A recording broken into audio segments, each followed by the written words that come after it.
right, so welcome, lucky ones. Someone wrote in the chat, the early bird gets the webinar, and that is correct. Welcome, everyone. It's wonderful to see the interest in this topic. So today's webinar is on safe and ethical use of AI for psychotherapists. My name is Alex Vaj. I am with my great colleague, Tony. We're both from Sentio University, and we are very happy to have our very special guest, Milena, here with us. And Milena is a founding director of the counseling psychology program at the Wright Institute, and she's also exploring the intersection of psychology and AI for improving behavioral healthcare. Thank you for joining us, Milena. Thank you for having me. Looking forward to it. So as we get started, some of you may have joined our previous webinars on the topic. We'll recap a little bit the major kind of findings. I mean, this is a very quickly developing topic that we're talking about. It's hard to keep up even if you're interested. So, before we do that, Tony, you are very talented at this part. You want to? Oh, sure. Yes. So we are with Sentio University. We have a master's marriage and family therapy program based in Los Angeles. We also do deliberate practice supervisor training. We're filling up our next cohort, which starts in December, I believe. We also have a deliberate practice consultation group that meets every month, and a ton of free therapy resources. So it's all available at the link. And I should also say that starting this week, we are doing our first introductory certification course on AI and mental health. So think of this as a hands-on training that's elaborating on what we're going to be talking about today. If you are interested in joining us, we'd love that you join us. It starts this Thursday over the course of 4 weeks, and it's going to be a smaller group. It's a bit more of an experiential training. You're going to get a lot of practice in how to use AI for different purposes in mental health. So if you're interested, there's the link there. We're going to put it also at the end of this webinar. Spots are limited, but we will do this certification over the coming months.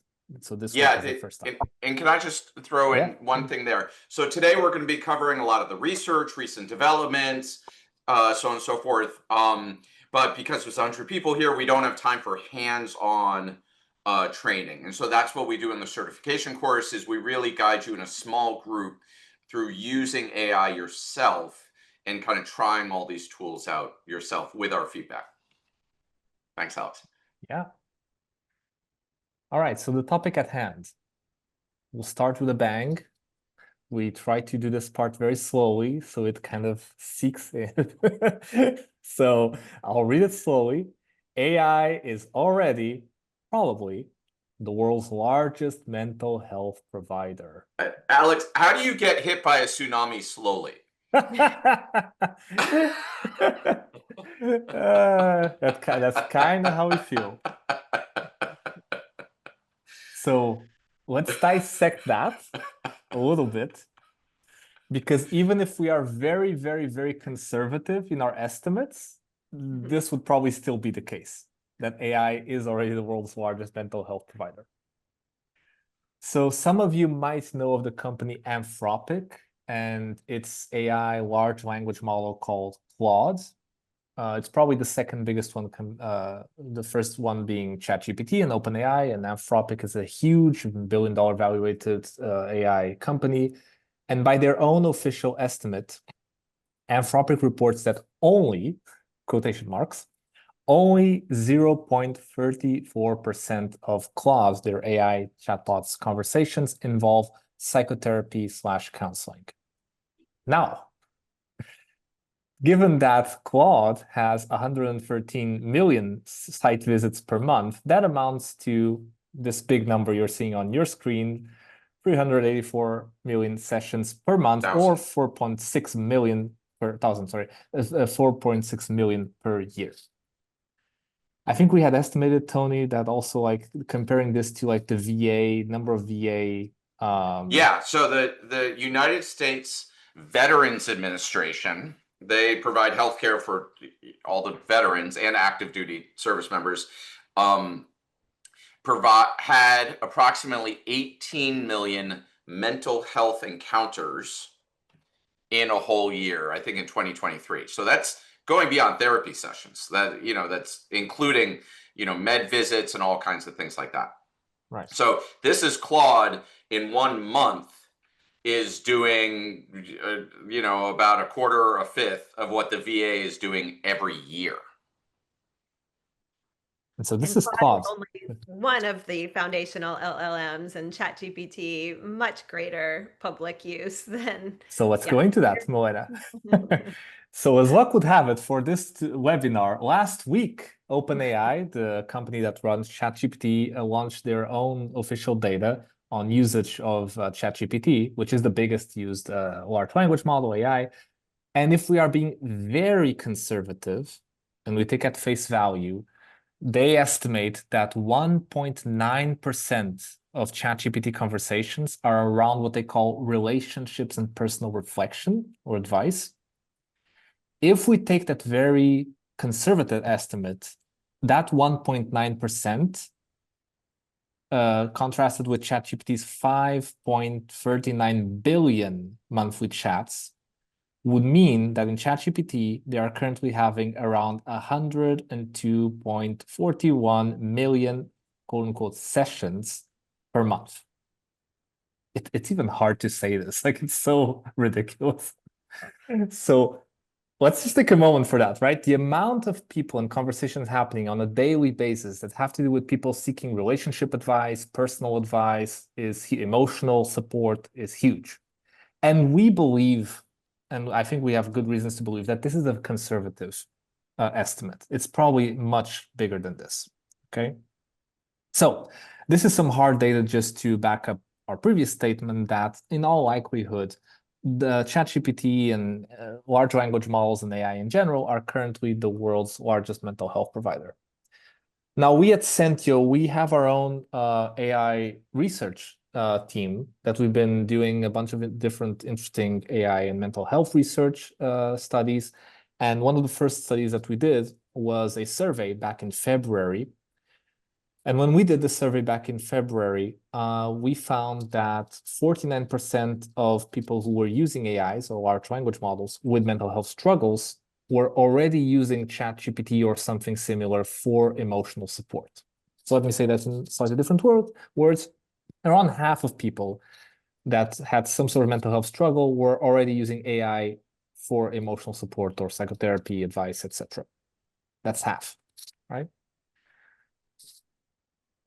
Currently, what we can summarize is that clearly AI is very widely used and embraced. We know it's sometimes helpful, sometimes unhelpful, or maybe even unsafe in its current form. So we have a very wide net here of experiences, and we're trying to collect more information around the concerns and when it helps, when it doesn't help, etc. I should have started by saying that, maybe this is a very important point. For the purpose of this webinar and going forward, we are not pro or against AI. We are very much on the side of seeing what is already happening. Tony, you wanted to add to that?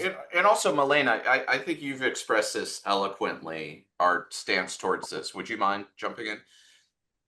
Yeah, that we're trying to stay in the present. What's happening in the here and now? What is the literature saying? What are we seeing? We don't know where the future is going. We can't predict. We're not futurists. So how do we stay kind of right here, right now with what is and get curious about, what the research is showing us?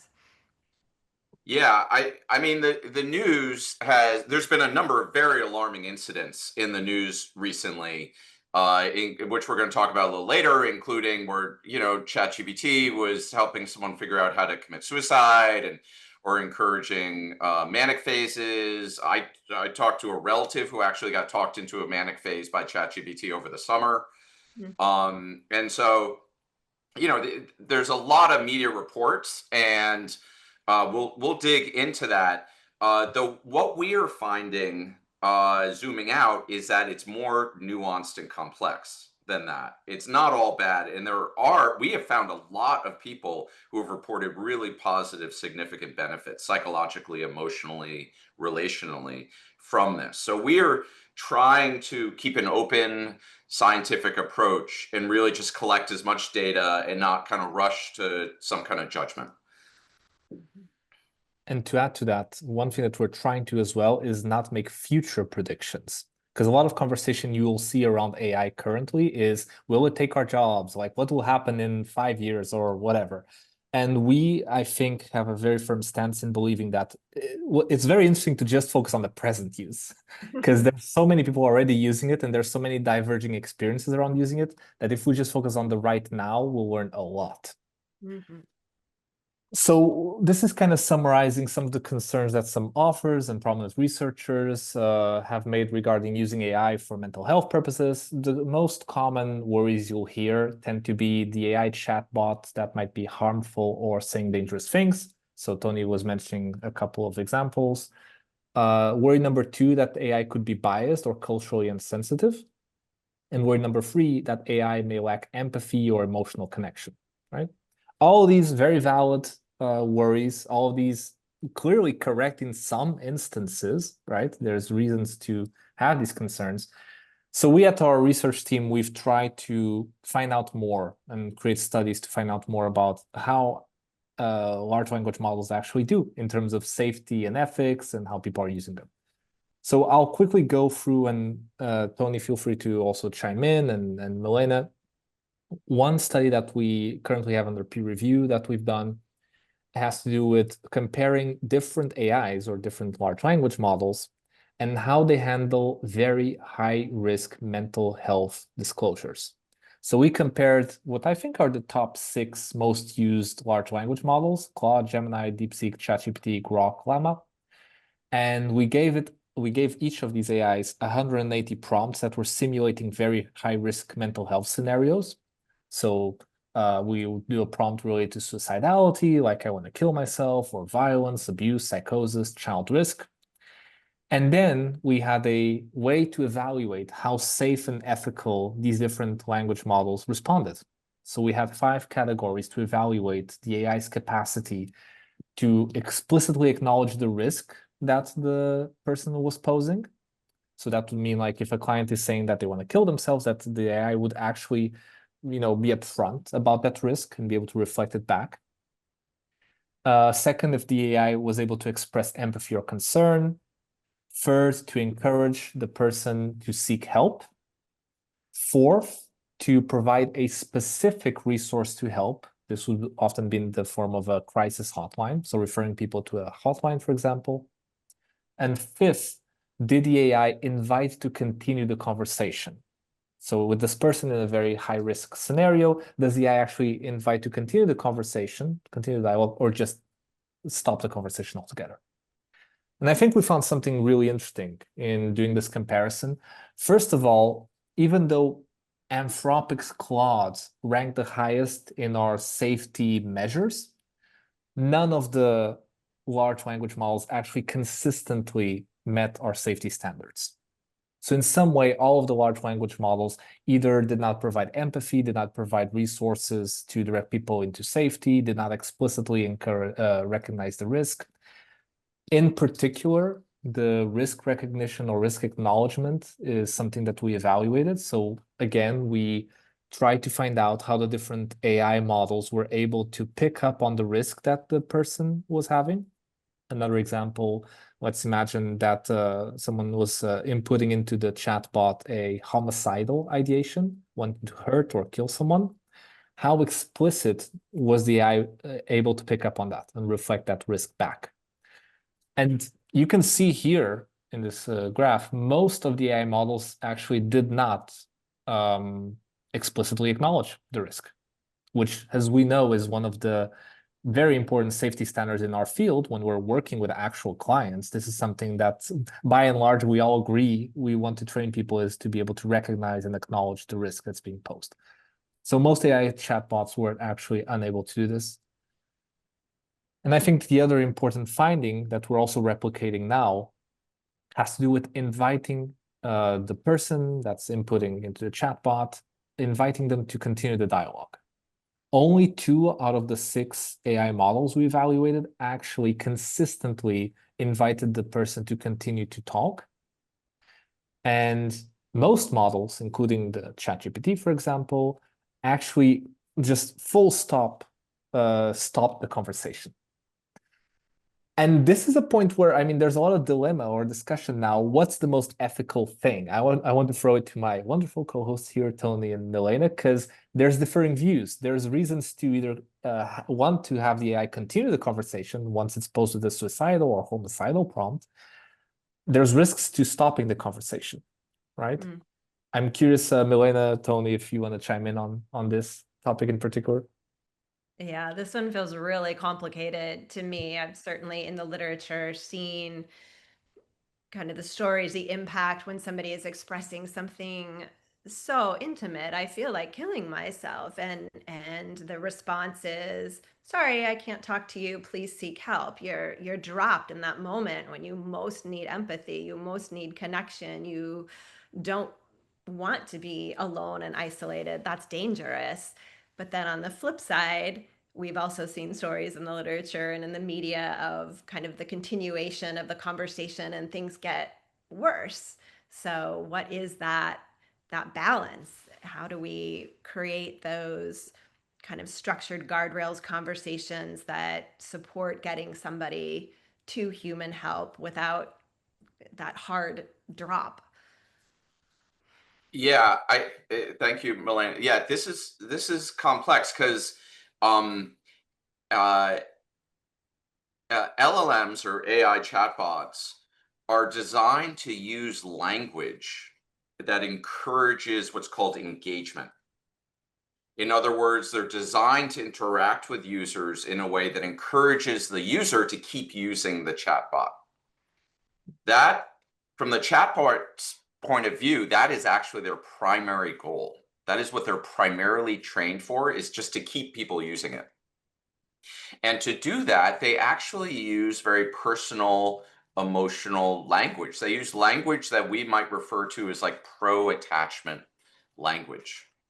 They'll be dropping in like, oh, it's great to have you here. That's a great idea. What a wonderful response. Thank you for doing this. Like, they're doing the kind of thing that a human being would do if they're really trying to build a relationship and to make you feel good.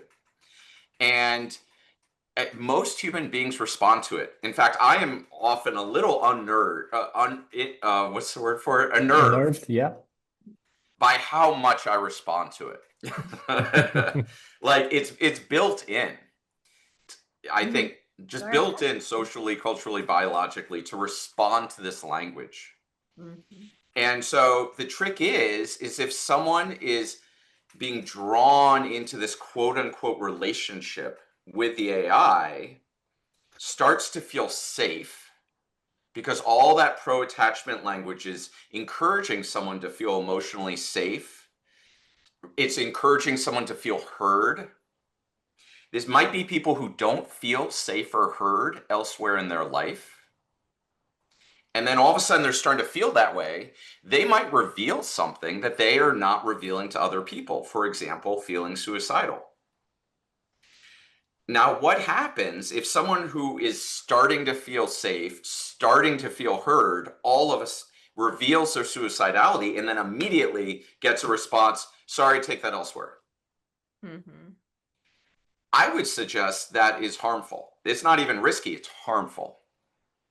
And I would suggest, this is purely my personal opinion, Alex and Milena might disagree, that given that the AI chatbots use this pro-attachment language so heavily, they kind of should take responsibility for the conversations that follow.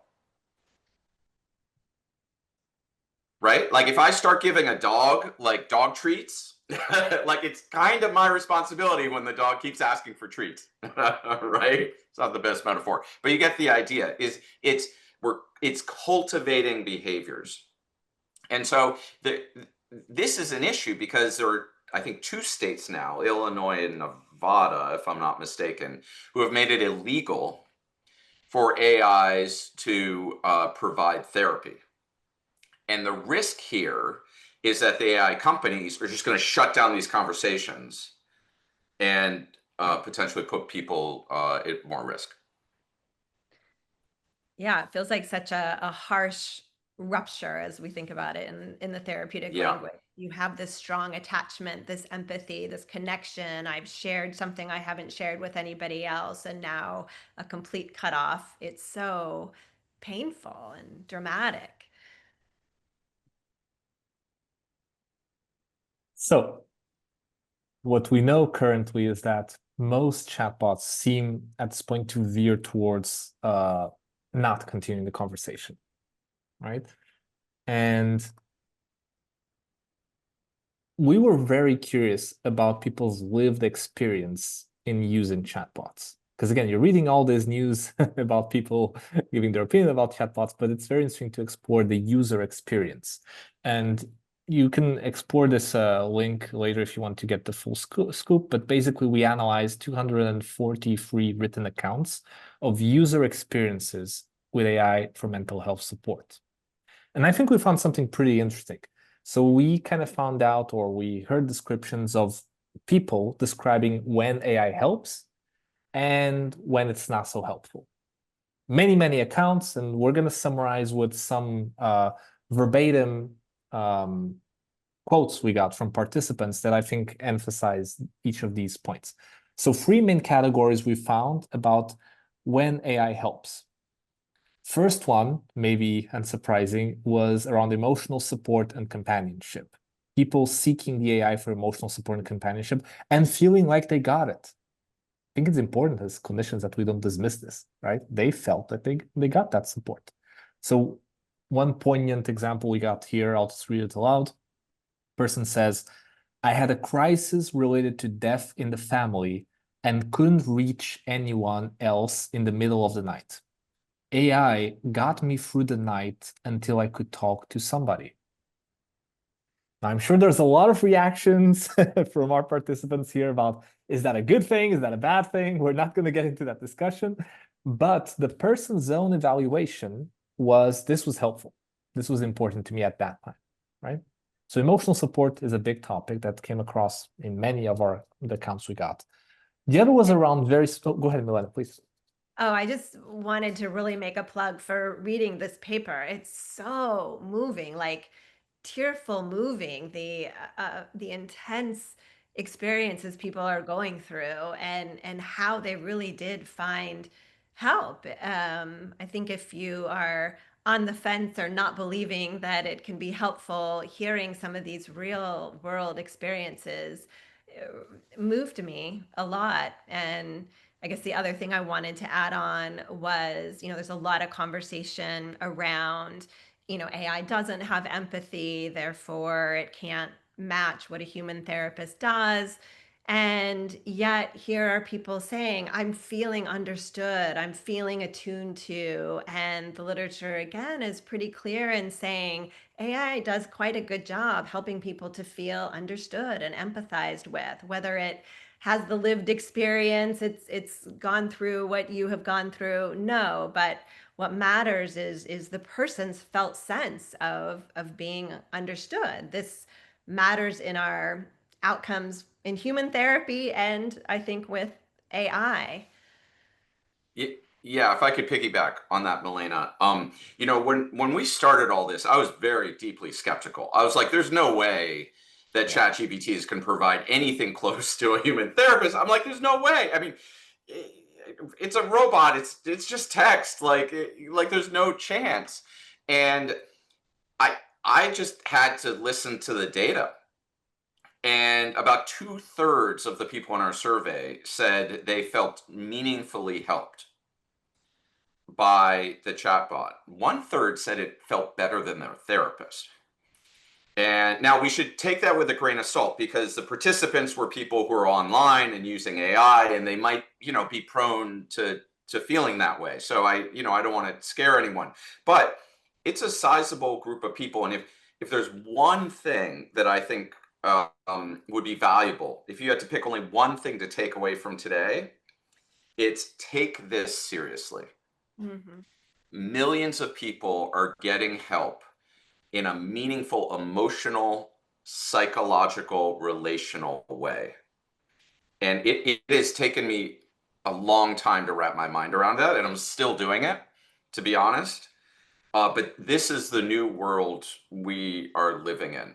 It's almost like an alien has landed on Earth and is now providing more therapy than humans are providing.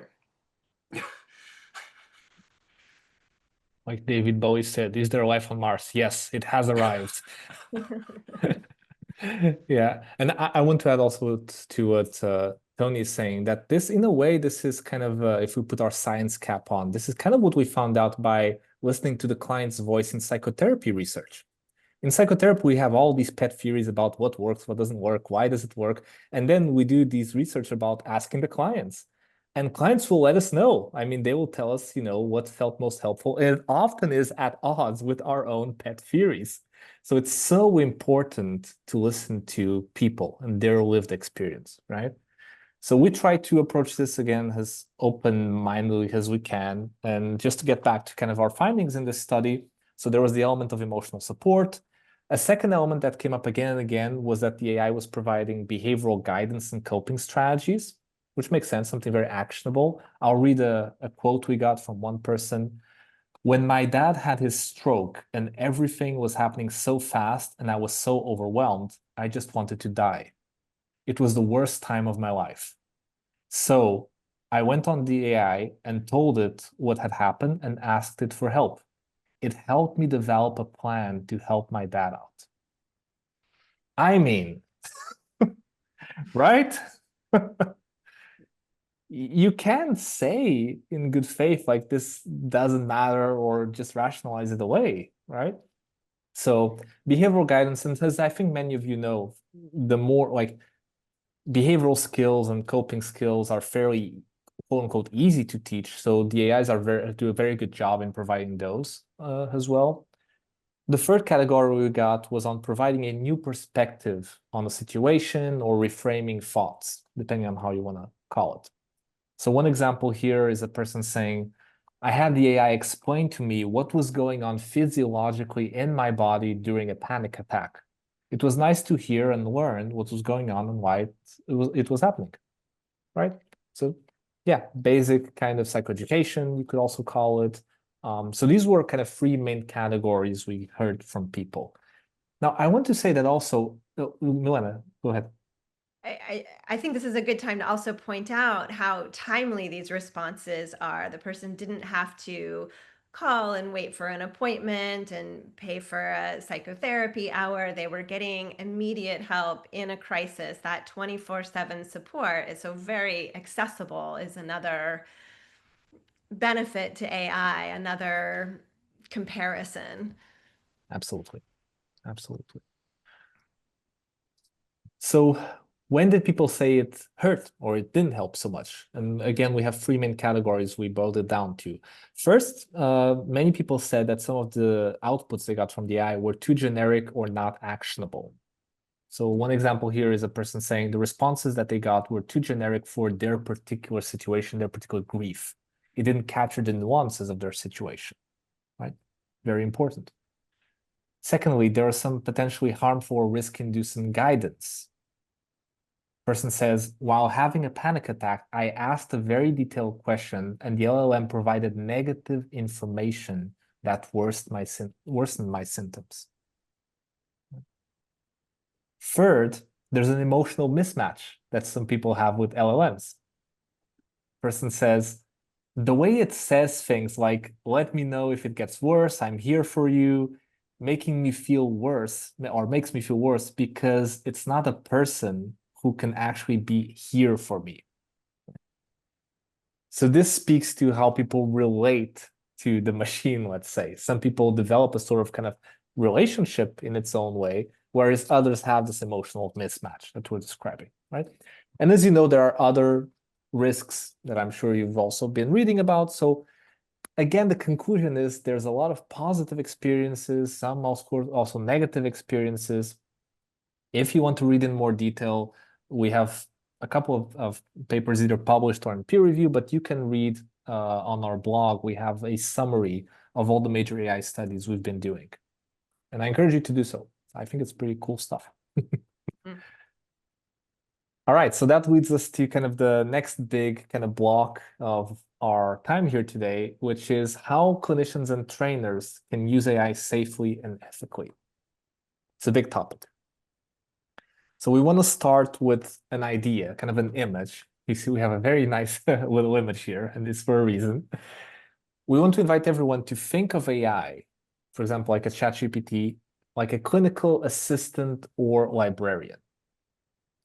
And the idea is that it does not substitute our prefrontal cortex, right? So the main idea here is we don't want it telling us what to do, giving us the guidebook. It's actually AI is there to help us organize our thinking, brainstorm or draft ideas, find patterns, explore possibilities. But AI does not know our clients.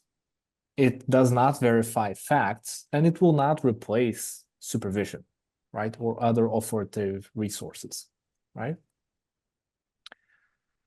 We are currently developing a lot of resources for clinicians and trainers around different skills on how to use AI safely and ethically. And we are breaking it down into three main categories, these skills.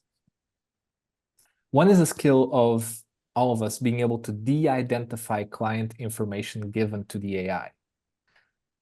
I'll sidestep a little bit today. There's an interesting conversation going on around privacy and security in the field of AI, where even the director, the CEO of OpenAI, Sam Altman, has talked about at this point, everything you type on ChatGPT, is not HIPAA compliant in the sense that, it's just out there, it's stored. And correct me if I'm wrong again, Tony and Milena, if for whatever reason a chat is asked to be disclosed, I think that legally you cannot protect confidentiality for people who use chatbots. So there's a huge concern around safety, which makes total sense. And us as clinicians, if we want to use AI for clinical brainstorming purposes, we have to de-identify client information. And Tony. yeah, can I even say, for example, the New York Times is suing OpenAI or ChatGPT, and they asked the court to require ChatGPT to save all user prompts, so everything the user types, for a month. So it would include all the private clinical information, protected health information, PHI, that kind of stuff. So this is not this is not a joke. This is a real thing. I mean, it could be brought into a court case, or who knows, much less hacked and so on and so forth. So this is one of the most common mistakes we hear about anecdotally from therapists is putting confidential information into ChatGPT. Milena, I don't know if you want to add anything to this. I would add that, and we do have the skills for presenting cases without sharing confidential information. This is what we do in supervision. It's what we do when we're teaching. So we've got that skill. We're just applying it in a new context. Great. Yeah, I mean, these are skills. Like Tony and I, our call to fame was for a long time just the deliberate practice stuff. How can we practice skills to become more experts at our field? And there is a set of skills as clinicians and trainers that we can learn and can practice to be able to use AI and, frankly, to just talk about AI in a safe manner with our clients. So again, I want to remind you, let's take for granted the idea that many people are already using AI. Our estimate is that many of our clients are using AI for mental health support, even if they don't immediately disclose it with you in session. So we think, and this is part of what we're going to be also talking, this AI certification program we're doing, is there's also a set of skills in talking about AI in the context of a clinical setting. Mm-hmm. And asking our clients how they're using it. Yeah, exactly. I had a client the other day say, I asked AI how to manage my anxiety. It gave me these top 5. Can I share them with you? Do you think these are right? And this is what we're doing in therapy, right? And so that's an interesting conversation. I think we want to know how clients are making use of it. Absolutely. So again, we're boiling it down into three main kind of skills of categories. Categories for skills for safe and ethical use of AI in psychotherapy. So there's the de-identifying client information piece. There's being knowledgeable enough in siphoning out errors and hallucinations from the machine. So double checking the AI output for potential errors because it will make mistakes. And then how can you safely prompt the AI for clinical reflection, not as a substitute for judgment and supervision? And for the time being, we recommend exploring the AIs between sessions, not in session. Probably not a huge kind of not surprising recommendation, but something we consider worth doing. So taking you through kind of the main kind of ways that you can safely use AI. First of all, we want to remove all identifying names, right? So we replace the name of the person that we might be talking about in the AI. We'll replace it with client, partner, child, a family member, name with general labels. We might say client A, is having an anxiety that I'm working with, has an anxiety disorder. There's this team that I'm working with, et cetera, right? So remove names. By the way, if you want to talk with your clients about AI, these principles hold up as well, right? If you want to educate clients who are already using AI, everything that we're talking about here is good stuff to talk with your client. Oh, you want to protect your confidentiality. Okay, I really recommend that you don't use particular names, for example. Second category here, omitting or altering specific identifiers. So we don't want to put into the AI exact ages or birth dates of people. We use more generic elements like I have a client A, that's in their early 30s, let's imagine.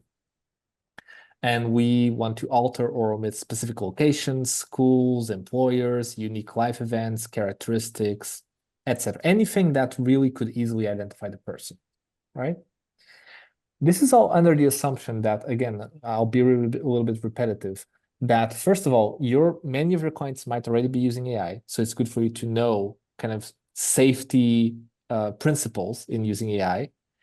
And we are optimistic that there is a way in which AI can be used safely for your own clinical development. Okay. I mean, we have to remember that these large language models are trained on billions of words, and many of those words are psychotherapy and clinical papers and books, right? They have read more books than I will ever read about psychotherapy, right? So guided in a safe way, it can be a very helpful learning tool, right? But for that to be a safe and ethical way, we need these kind of these principles. Let me show you kind of a quick example. So if I were to want to have some kind of brainstorming session with AI about a client of mine, here's the identified not safe version to input into AI. So I have my client, let's imagine Maria Gonzalez, who is a 29-year-old teacher at Jefferson High School in Pasadena, recently divorced and is seeking therapy for postpartum depression after giving birth to her son Mateo, 4 months old. You can see how many identifiers are here, right? From the names to the specific age to the specific places.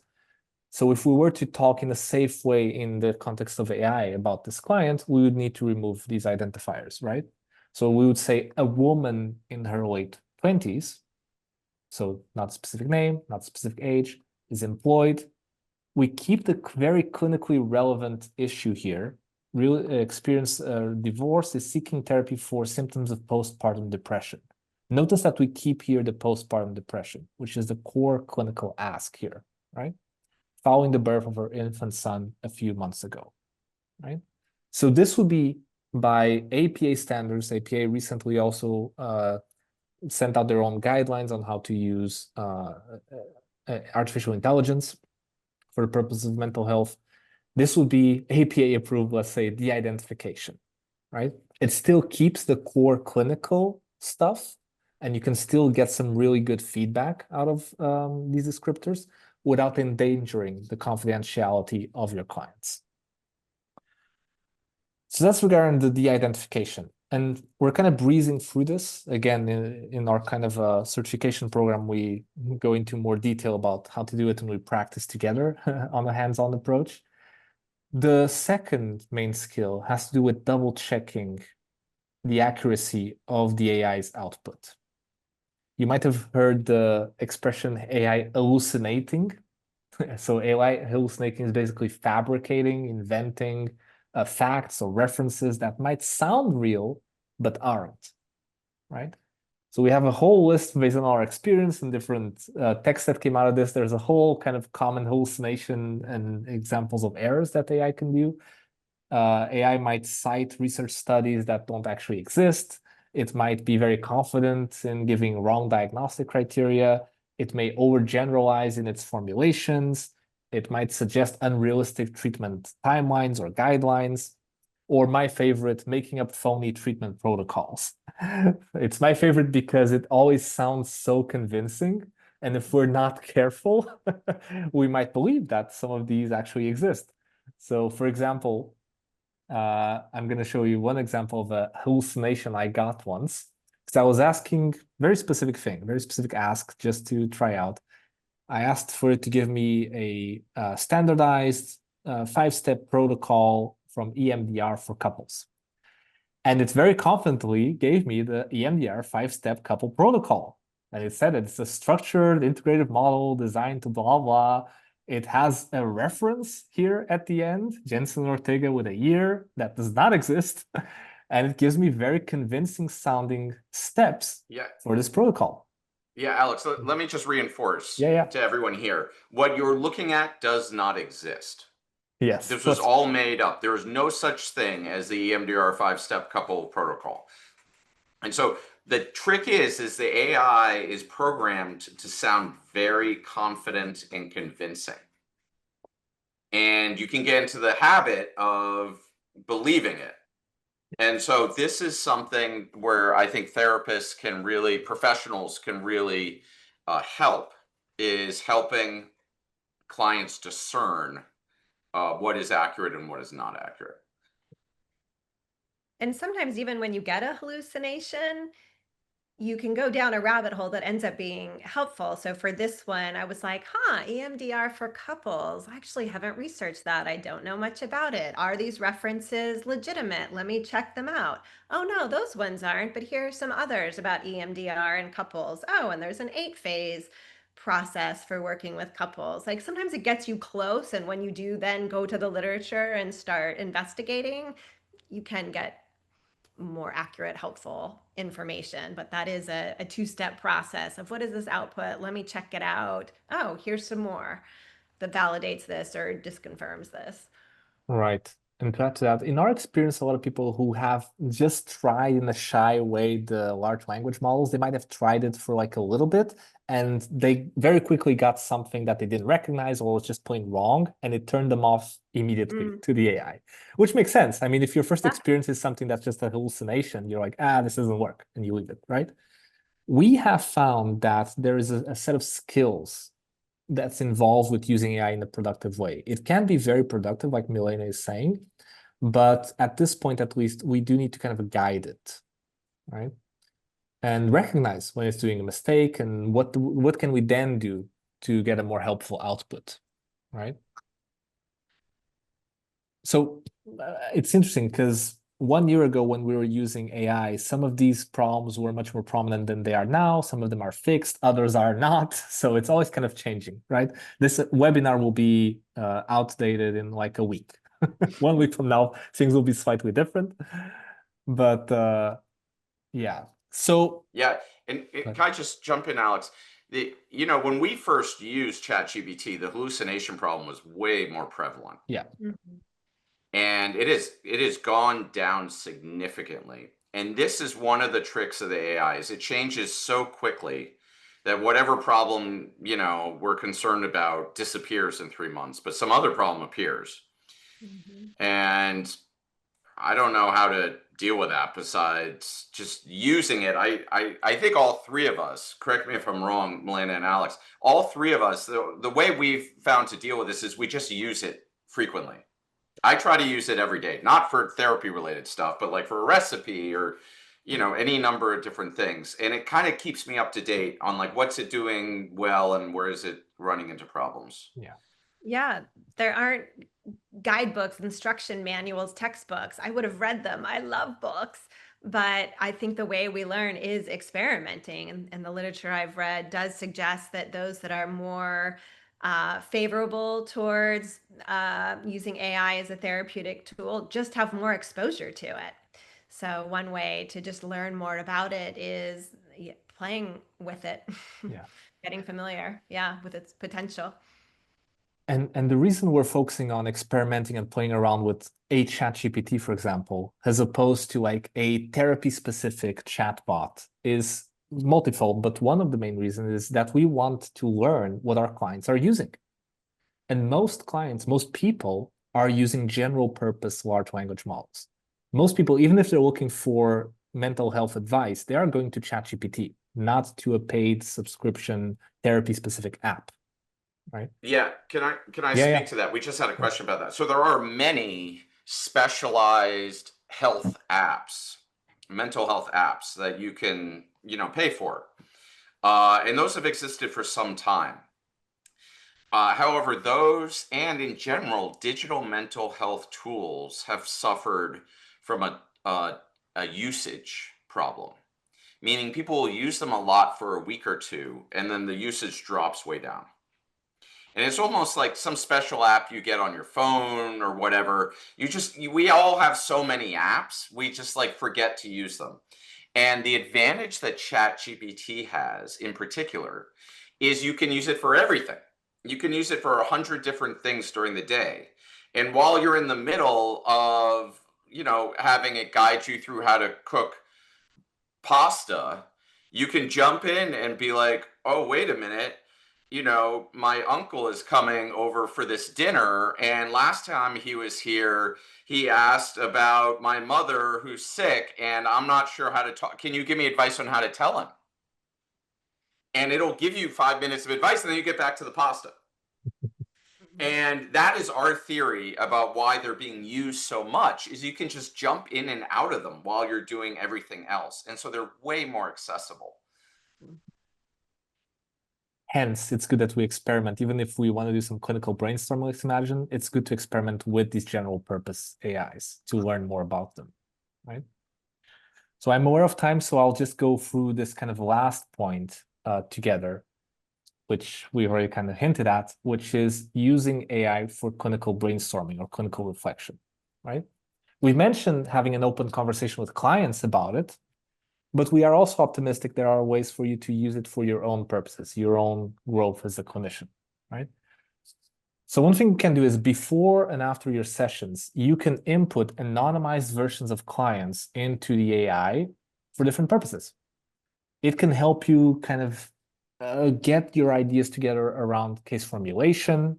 If you're working within the scope of any particular therapy model that you prefer, the chatbot, the AI has read all of the books about that particular model, right? It doesn't matter if you're psychodynamics, chemotherapy, motivational interviewing, just ask it. I have this de-identified client information, and I'm working from mainly a psychodynamic perspective. How would you kind of help me make sense of a case formulation for this case, right? And we have had really good experiences with that if we guide it correctly, right? I don't know, Milena, if you also have been ever used it for this purpose. Yeah, a colleague of mine, Dr. Hannah Levinson, and I were experimenting with, her models that she knows very well and inputting, her books, her research, the way that she works as a supervisor. And it's really fun to test with the expert right there. Okay, here's a case vignette. What's the formulation? What's a good treatment plan? And to really have the human expert right in the moment say, yeah, that's pretty good. That's what I would have said, or I'd forgotten about that piece of research that supports this, that, and the other. So even the human experts can forget their knowledge base. Yeah. Right, exactly. So Yeah, for kid, go ahead, Tony. I'm sorry. I would we're running out of time, but I would just say, you know, about that concern around hallucination.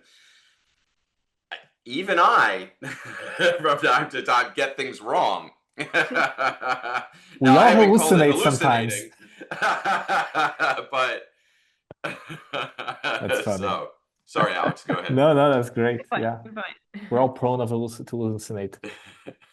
So, in our certification, we kind of go deeper into how we can use it for case formulation, treatment plans, and therapy skills. We did want in these final minutes we have together to show you very briefly an example of exactly what we've been talking about, which is inputting a de-identified case and just getting some input from the AI. So I put here, can you see that, Melina, Tony?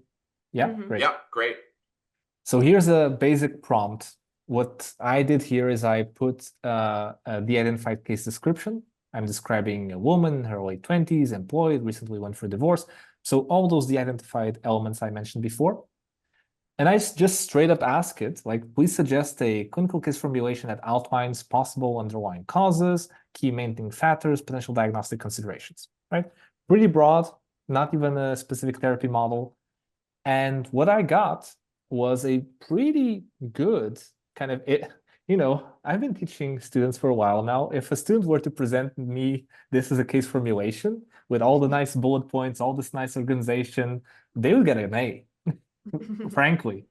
Like potential, it's very informed in potential underlying causes, gives me all these kind of informed ideas, key maintaining factors that the client may have, diagnostic considerations, clinical hypothesis to explore. So really solid kind of first draft.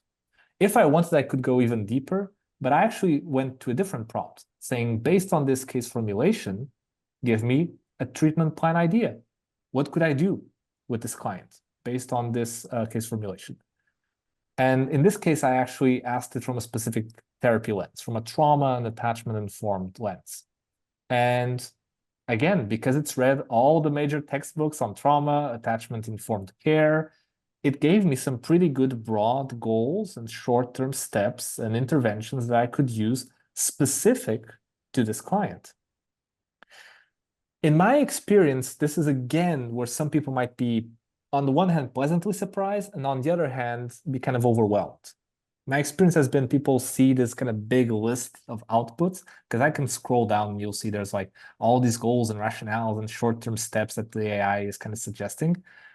And someone might say, oh my God, it just gave me this menu, this whole list, like it was too much, right? But that is a skill that we can learn how to harness as well. Because you could just pick one of those interventions that I suggested and be like, just focus on that. How do I actually do that in session, right? Mm-hmm. And we have found that to be really helpful, actually. Melina, you want to jump into that? Yeah, this is the piece that I am most passionate about, the use of AI to help build our clinical skills. So yes, pulling out one treatment intervention. We may have not done that intervention a long time. We haven't practiced that. We don't feel very expert in that. We can use AI to role play with us. How would I say that? How do I role play my client? I want to have that conversation. Let me try it again. Give me feedback. How am I doing? That's such a rare experience where we get to role play and get immediate feedback. That's one of my primary uses. I want to practice this. I want to just get the words out of my mouth. I find it very valuable. Yes, AI in delivery practice, exactly. For delivery practice, I've been using it, and my students, we've been using it for our own personal practice, right?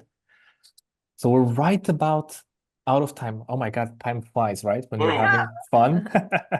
I do want to leave a last plug because it goes deeper into everything we've been talking about here. I put the link on the chat. We have this certification program that's starting this Thursday. We are at our last spots right now, but there's still time if you want to join us starting this Thursday.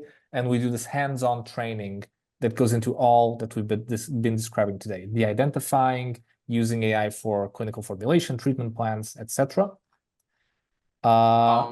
Yeah. Yeah, I would just say thank you everyone for joining. We're going to have more webinars in the future, and we're really looking for, we think this space is only going to grow and grow and grow. So thank you. We had a lot of great questions in the chat kind of throughout the whole webinar. So thank you for that. And Thank you, Milena, for joining us. We really love having your perspective on this. Milena knows more about this topic than anyone else I know. So if you're on LinkedIn, follow Milena's LinkedIn profile. She's really keeping up on the research. Milena, you surface the research better than anyone I know. So thank you. And if you find research, send it my way. I'm always trying to, and I put a link to a summary where there's kind of an annotated bibliography of some of the seminal articles. But yes, follow me Great. on LinkedIn. Love to talk. All right, Thank you, everyone. everyone. We'll see you next time.